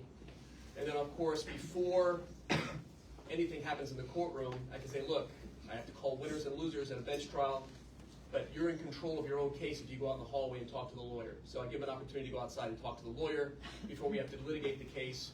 And a person who doesn't understand what the meaning of hearsay is now hearing an objection from the attorneys about hearsay, and they're completely lost. So I try to give them as many opportunities as they can to get counsel, but in all honesty, you have to be a neutral arbiter of the law, and sometimes that does hurt them, but you give them as many opportunities as they can to help get some help. Ms. Siobhan. Yes, so I agree that, giving them the opportunity to get counsel is probably gonna be their best bet, but, you are gonna have the situations where they don't, that they're gonna go pro se, especially in county court where it's, you have landlord tenant, you can't pay your rent, you're not gonna pay for an attorney. So you do have situations where they are gonna be pro se, and as a judge, I think that the best way that you can handle that, because again, obviously you cannot be an advocate, you're a neutral. So the best way I think that you can handle that is you open up and you explain the process to them. This is why we're here. This is what we're doing. This is who's going to go first. This is how this process is going to work. And I think that that's the most help that you can give them. And if it does end in an adverse result, I think explaining clearly why the law compelled that result helps swallow that, because it helps them to know that at least they were heard, they received fair process, but the law compelled this, and that's why it happened. And so when it comes to something like that, it is a difficult situation, and you are limited on what you can do, but a judge can help make it better in that sense. Mr. Swank. Yeah, so, pro se litigants, for anybody who's here in the People's Court, that is our small claims court. That's right, what is identified as the People's Court. We largely have pro se docket there. Again, something I have a lot of experience with. The best thing you can do is speak in plain language. A lot of people are, come in representing themselves, not necessarily educated, and you want to be able to speak to them in a way that they're going to understand. The best thing you can do, unfortunately, as a judge and a hearing officer right now, I learned something in my practice that I bring into my office as well, and that is providing those opportunities of explaining exactly what we're going to do. Before we even go on record, this is the process, these are the rules that are applied, this is the procedure that's going to apply. This is, I'm going to swear you in, this person's going to go first, you're going to have opportunities to ask questions, so that all of that confusion or unknown is cleared up. And it's something we do in our county courts. When I was there, largely give them that opportunity, the pre-hearing conference before anything was scheduled, to go out, speak with the attorneys, see if they can resolve it, get those matters resolved. And when they come into trial, you give them an opportunity to get counsel, let them know you need to have counsel before, and where to find the rules of civil procedure and all those resources. Judge Bruner. We do have occasions in county court and small claims court where we have seasoned litigators against pro se litigants. And it is an absolute prohibition to the judge on the case that they give any legal advice to that litigant. That is not our job, and we are prohibited from doing that. We can, as Judge Culver said, we have in the building now legal aid. We can remind them that that is in the building. That's 2 floors down, take the stairs. We can tell them that this is a roadmap to what I'm going to do today. Give them an idea, as Mr. Swink said, give them an idea of how this process is going to go out. But again, reinforce the fact that they are pro se and they are up against a seasoned litigator, and I can't give assistance to either side. That's how we balance. This is for the circuit court judge candidates. In circuit court, criminal defendants are facing life-altering consequences, but if they are poor, it leads to a situation where both the defense and the state are represented by attorneys who are often overworked and underpaid. What, if anything, can a judge do to ensure that such a situation doesn't lead to a quick but less than a just outcome? Judge Siegel. That's a difficult question. The dockets that are maintained by the state and by the public defender are very large dockets. They are the biggest dockets. The state obviously has all of the cases, and the public defender has a significant number of them. I think a lot of people are under the misapprehension that just because people work for the public defender's office or the state attorney's office, that they're not good lawyers. These are some of the finest litigators that you will find in the state. I can recall being in the public defender's office. They started a capital division where all these people did was handle capital cases where people are charged with cases in which the death penalty can be imposed. And these were some of the best lawyers that I ever met. As a judge, what we can do is we can make sure that the rules are being followed. We can make sure that cases are moving along in a timely manner but aren't being rushed. And we can make sure that when somebody comes before us and says, look, I want to discharge my attorney because they never talked to us, that we investigate that, we evaluate that, and we talk to them, and we make sure that, that everybody is being given a fair opportunity to be adequately represented by counsel. Mr. Freeman. First and foremost, make sure that the rights are protected. If things have to slow down, they have to slow down, so be it. The issue, that's a very common issue. They have to understand the consequences. Usually that will trigger some kind of accommodation in that respect. But if they don't, if they're still insistent, if they feel that they're not getting the representation, or that the attorneys are overworked, or there's too much going on, then make it clear that at any moment they are allowed to stop, ask questions, and get clarification, and make sure that their rights are protected, and make sure that they understand that. It's very important. Ms. Phan. What was the question part of it? The question was, what if anything can a judge do to ensure that such a situation doesn't lead to a quick but less than a just outcome? So yes, I am an assistant public defender. I think there's issues with delaying, but there's also alternatively issues with accelerating a case too fast. And in those situations, you are facing ineffective assistance of counsel if you're not prepared and you're being rushed into trial posture. There's a ton of things that come to mind. Using time efficiently. I mean, I'm in court a lot, and there's times when I'm in court and I have to go for a 5-minute hearing every other day or so. I think you need to maximize the time that these attorneys have where they can actually do their job in the office and then still be able to go to court and argue whatever cases they have. But I think that's important. There are a lot of things that we have to do. Like I said, going through body cam, researching motions to suppress, stand your ground. There's a lot I can say, but Mr. Gaspard. So we are fortunate to be guided by quite a lot of case law. So there are a couple of things that are going to happen. First of all, if you have an accusation by the accused that maybe they aren't receiving the best of representation, there's something called a Nelson hearing that's going to happen, where you as the judge, you're going to begin investigating that, as Judge Siegel said. And you're going to listen to that accused, you're going to listen to that defendant and allow them to establish why they feel like they're getting inadequate representation.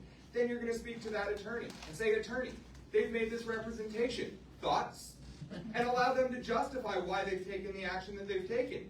I can't tell you how many times I saw Nelson inquiries go on in court where we have a very experienced defense attorney, outstanding quality, whether it be public defender, regional conflict counsel, what have you. And they lay down their qualifications, they lay down their experience, and they're like, this is why I did what I did. And they had a great reason for it. The defendant just didn't like it. And that's the defendant's prerogative. So that's one avenue. And my time is up. Thank you. We're going to have one last question because I want to get these candidates to another event that they wanted to be at the same time as this one. So I really appreciate you all being here this evening. And I guess we'll start with Judge Culver. Have you ever had to advocate a legally correct position that was contrary to your moral beliefs? And how did you handle that? I'm assuming as a defense attorney? Not from the bench. Not from the bench.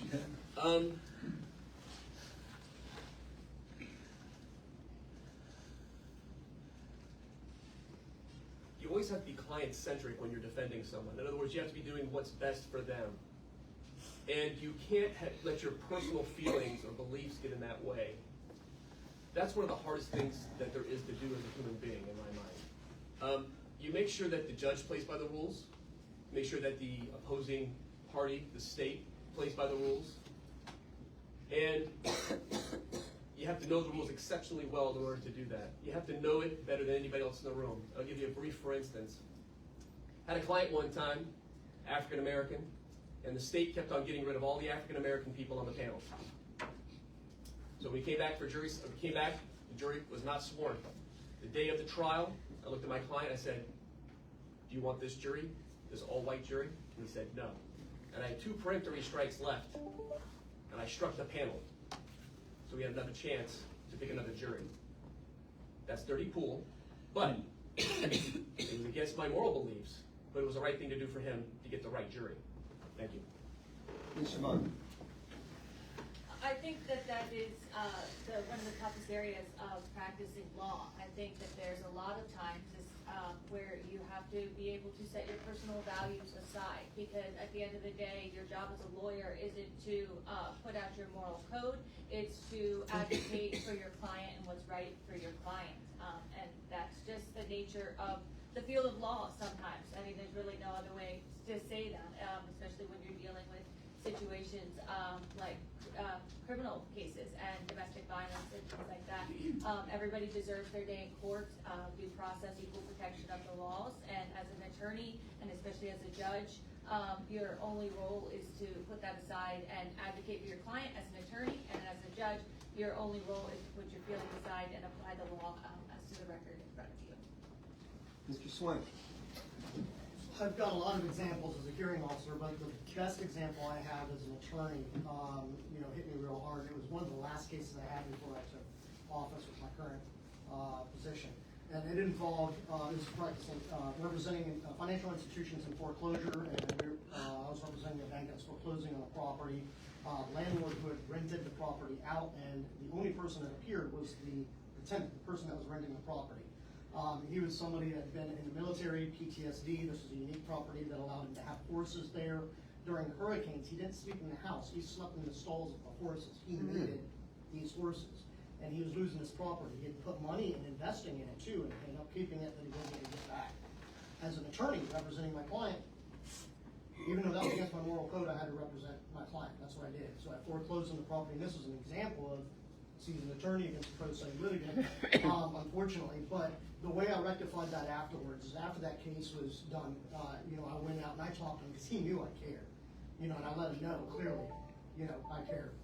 Afterwards, I made sure to the extent I could, I gave him the resources that he could to reach out and get help to get moving. So, thanks.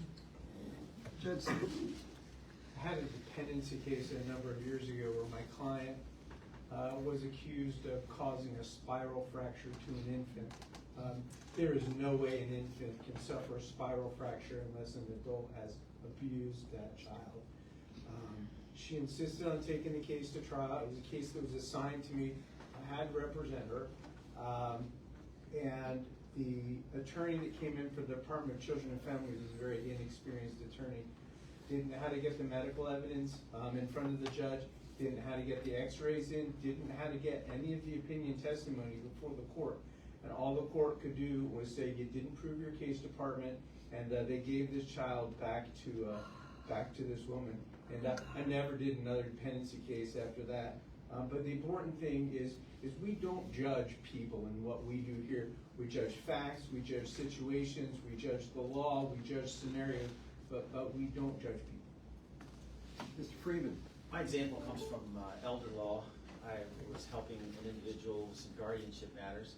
They were entrusting someone that I personally did not trust and had a great deal of concerns.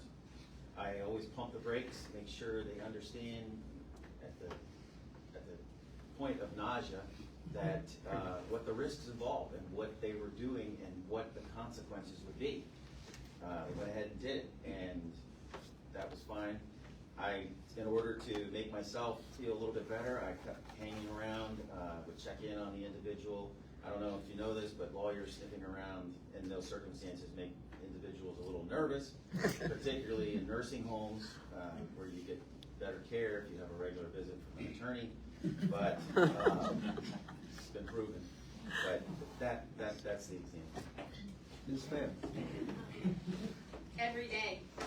I'm an assistant public defender. I've represented charges, some of the most heinous and egregious charges, everything from child abuse and child neglect to sex crimes to outright murder. I mean, I've done it all. And every day I have to put that aside because my job is to protect constitutional rights. As Judge Siegel said, it's not my job to judge that person as a person. It's my job to look at the law, research case law, look at their constitutional rights, and preserve that every day. So literally on a daily basis, I have to put that aside because I have represented and still represent. I'm in a circuit division where I do cases where my clients can go to prison for life. I do that every day, and I have mastered that. That is something I will seamlessly be able to transition into because I can't afford to sit there and judge everyone morally when my job is to look at the law. Ms. Clark. I can't think of an instance where it has been a personal moral dilemma. I have certainly had opportunities where I have found inconsistencies in the law and where my position on the law differs from what an appellate court has said. For instance, my most recent case that just went up to the 5th, and I prevailed. But my most recent case, one of the issues that we were litigating was interpretation of the Florida Contraband Forfeiture Act.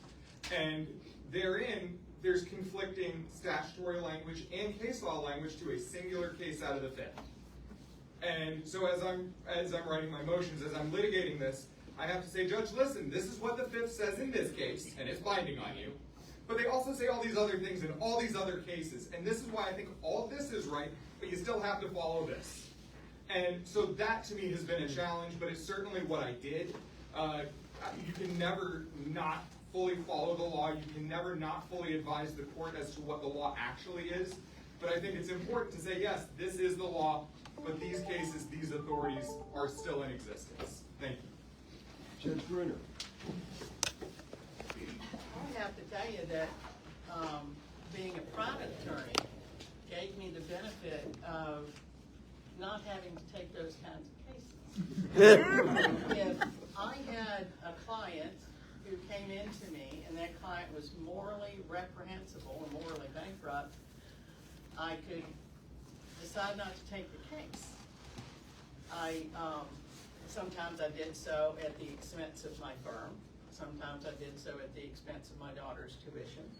But as an attorney, as a practicing attorney, one of the foremost things that I was told by Judge Hall almost 40 years ago was that the only currency that an attorney has in the courtroom is that attorney's character. And if you don't think that you can present a case or that you don't believe in that case as a private attorney, get off of it. That's not something that a judge can do, though. Mr. Scott. Thank you. Client that you undertake the representation for is entitled to the zealous advocacy of the attorney, governed by the rules of professional responsibility and governed by the rules regulating the Florida bar. So when you accept the representation, even if something is not morally within that case to my liking, I still have an obligation to represent that person. If it got to an extreme or there was misrepresentation to the court, then you have other alternatives under the professional rules of responsibility as well as the rules governing the bar where the attorney can withdraw. And sometimes that's the ethical thing to do, but paramount is ethics, but also ensuring that your client gets their fair day in court and that you're a zealous advocacy or you're a zealous advocate for their case, whether it be a criminal case or a civil case. They're entitled to the best representation that you can bring to the court as their attorney. Thank you. Would all of you join me in giving a round of applause? Whoa,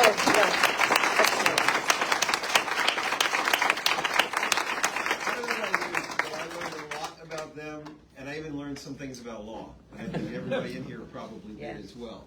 So I'm going to ask for a favor. First of all, please register to vote. Vote for whoever you prefer. Early voting is August 8th through August 15th, I believe, from 10 until 6. And on August 18th is Election Day from 7 to 7. I'd also ask that everybody remain seated. I want to let you all get out of here quickly so you can get to the hop. Yep. With one picture. I got to get you all. Just move in a little so I can get you all. No, they can't.